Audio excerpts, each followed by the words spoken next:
नमस्कार, झारखंड समाचार में आप सबका स्वागत है। आइए जानते हैं झारखंड की तमाम छोटी बड़ी खबरों को। इससे पहले चैनल को सब्सक्राइब नहीं किया है तो प्लीज चैनल को सब्सक्राइब कर बेल आइकन को प्रेस कर दीजिए ताकि खबरों का अपडेट आपको मिलता रहे।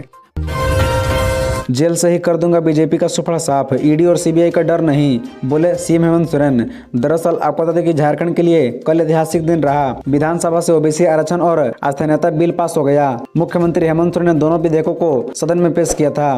विधानसभा का एक दिवसीय विशेष काफी हंगामेदार भी रहा। बीजेपी विधायक भानु प्रताप शाही इस दौरान सरकार पर खासे आक्रामक रहे। मुख्यमंत्री हेमंत सोरेन ने भी विपक्ष के हमलों पर पलटवार किया। मुख्यमंत्री ने कहा कि ये लोग मुझे केंद्रीय एजेंसियों और जेल का डर दिखाते हैं, लेकिन मैं जेल में रहते हुए भी विपक्ष का सुपड़ा साफ कर दूंगा। उन्होंने कहा कि अब आदिवासी बेवकूफ नहीं रहा, जाग गया है, अपने अधिकारों को जानते हैं। उन्होंने कहा कि हमारी सरकार सीबीआई और ईडी जैसी केंद्रीय एजेंसी से नहीं डरती। विपक्ष पर निशाना साधते हुए मुख्यमंत्री हेमंत सोरेन ने कहा कि आपको जितना भी षड्यंत्र करना है करिए। मेरे पिताजी ने झारखंड राज्य के लिए लड़ाई लड़ी, अलग राज्य हासिल किया। आज उनका बेटा राज्य को स्थानीय नीति की पहचान दे रहा है। मुख्यमंत्री ने कहा कि आज का दिन बहुत शुभ है। पिछले साल इसी तारीख को सरना धर्म कोड पारित हुआ था। मुख्यमंत्री हेमंत सोरेन ने कहा कि आज का दिन न केवल शुभ है बल्कि ऐतिहासिक भी है। थर्ड और फोर्थ ग्रेड की नौकरियां केवल झारखंडियों को। 1932 के खतियान आधारित अस्थायीता बिल हुआ पास। दरअसल आपको बता दें कि 1932 के खतियान पर आधारित अस्थायीता का बिल झारखंड विधानसभा से पारित हो गया है। झारखंड स्थानीय व्यक्तियों की परिभाषा और परिणामी सामाजिक, सांस्कृतिक और अन्य लाभों को ऐसे स्थानीय व्यक्ति तक विस्तारित करने के लिए विधेयक 2022 का मुख्यमंत्री हेमंत सोरेन ने सदन में रखा। इस विधेयक के मुताबिक वे लोग झारखंड के स्थानीय अथवा मूल निवासी कहे जाएंगे जिनका या जिनके पूर्वजों का नाम 1932 या उससे पहले के खतियान में दर्ज है। जिनका नाम खतियान में दर्ज नहीं होगा अथवा जिनका खतियान खो गया है या नष्ट हो गया हो, ऐसे लोगों का ग्राम सभा सत्यापित करेगी कि वे झारखंड के मूल निवासी हैं या नहीं। भूमिहीन व्यक्तियों के मामले में स्थानीय व्यक्ति की पहचान ग्राम सभा द्वारा संस्कृति, स्थानीय रीति रिवाज, परंपरा आदि के आधार पर की जाएगी। विधेयक को सदन में पेश करते हुए मुख्यमंत्री हेमंत सोरेन ने कहा कि इस विधेयक का उद्देश्य विस्तार से रखा गया है। उससे केवल सरकारी नौकरी ही नहीं बल्कि अन्य रोजगारों में भी जोड़ा जाएगा। उन्होंने कहा कि इसका दायरा सीमित नहीं होगा बल्कि बड़ा होगा। उन्होंने कहा कि सदन में जिन भी सदस्यों का शंका है वे आश्वस्त रहे। मुख्यमंत्री ने विपक्ष के हंगामे के बीच कहा कि हमारी सरकार शीशे की तरह पारदर्शी काम करती है। विपक्ष पर निशाना साधते हुए सीएम हेमंत सोरेन ने कहा कि हमारी सरकार आपकी तरह जनता को ठगने का काम नहीं करती। उन्होंने कहा कि हमने जनहित में जो भी फैसला लिया है उस पर सवाल नहीं उठते, लेकिन बीजेपी द्वारा किया गया हर काम कोर्ट में लटका है। रिम्स ने ईडी को सौंपा पंकज मिश्रा की गतिविधियों का सीसीटीवी फुटेज, जाने अब आगे क्या होगा।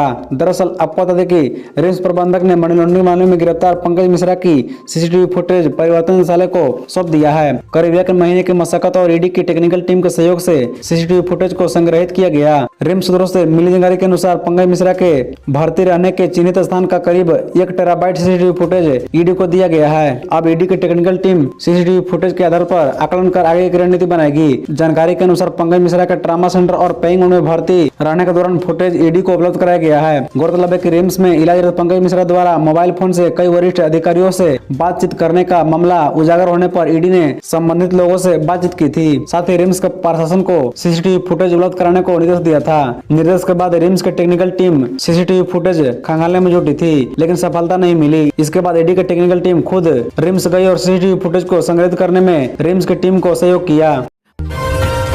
झारखंड सरकार का मास्टर स्ट्रोक कितना दमदार, विधानसभा की नवी अनुसूची क्या है, कैसे लागू हो गया आरक्षण और खतियान आधारित स्थानीय नीति। दरअसल आपको बता दें कि झारखंड विधानसभा के बजट सत्र में कल 2 अहम विधेयक ओबीसी आरक्षण और 1932 खतियान आधारित स्थानीय नीति को पास कर दिया गया।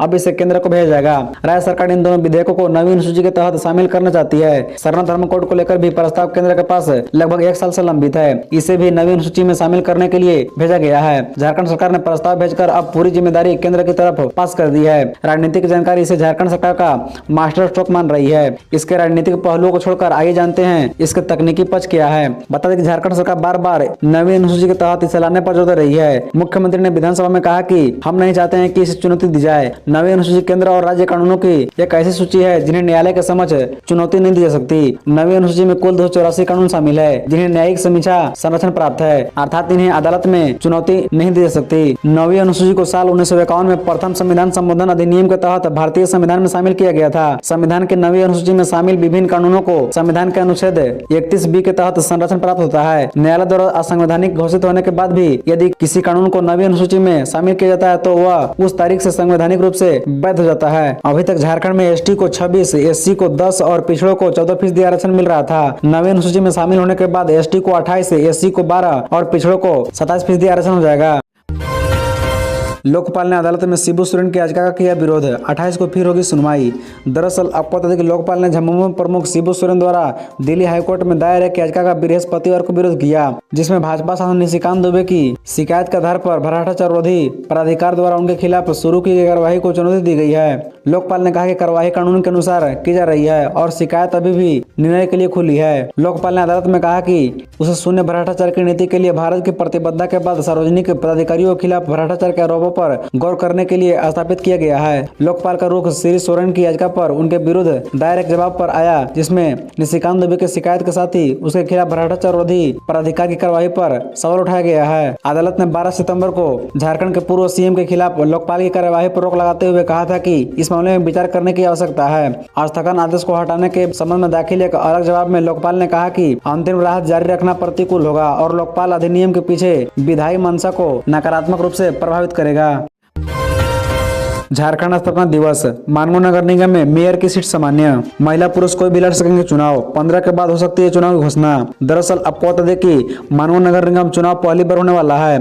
झारखंड सरकार स्थापना दिवस समारोह के बाद नगर निकाय चुनाव कराने को लेकर मंजूरी देगी। साथ ही राज्य निर्वाचन आयोग की ओर से नगर निकाय चुनाव की घोषणा 15 के बाद कभी भी किया जा सकता है। इसकी तैयारी झारखंड और जिला निर्वाचन शाखा की ओर से की जा रही है। मानगो नगर निगम चुनाव में मेयर का पद सामान्य वर्ग के होगा। राज्य निर्वाचन आयोग की ओर से मानगो नगर निगम मेयर पद के लिए सामान्य वर्ग के प्रत्याशी के लिए सुरक्षित किए जाने पर मुहर लगा दी गई। इसकी अधिसूचना भी चुनाव की घोषणा के समय होगी। मानगो नगर निगम चुनाव में मेयर पद पर सामान्य वर्ग के पुरुष व महिला कोई भी प्रत्याशी हो सकते हैं। पहली बार मानगो नगर निगम 2.5 लाख की आबादी अपने मेयर का चुनाव करेंगे। यहाँ आज तक चुनाव नहीं हुआ था। 4 साल पहले मानगो नगर निगम का गठन हुआ था। पहले मानगो अधिसूचित क्षेत्र सीमित था। खबरों से जुड़े रहने के लिए चैनल को सब्सक्राइब, वीडियो को लाइक एवं एक दूसरे से शेयर जरूर करें। धन्यवाद।